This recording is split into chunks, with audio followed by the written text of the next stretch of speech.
রাত পোহালেই ঈদ। মহিষবাথান এখন পুরো উৎসবের মেজাজে।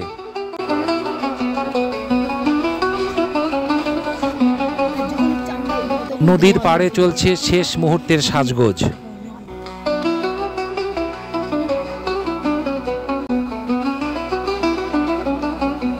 আর এবার তো একেবারে চমক, নদীর মাঝেই বসেছে দোকান।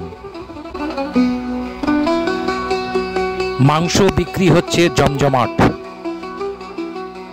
তবে মজার ব্যাপার হচ্ছে, যারা রোজা রাখেননি তারা লুকিয়ে লুকিয়ে এখনো খাচ্ছেন।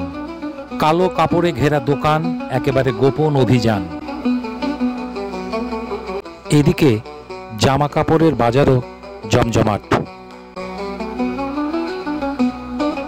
বাচ্চারা তো উঠছে একদম খুশিতে। আগামীকাল সকাল থেকেই কোথায় যাবে, কি করবে, এই নিয়েই চলছে মহাপরিকল্পনা। সব মিলিয়ে ঈদের আনন্দই মেতে উঠেছে গোটা মহিষবাথান।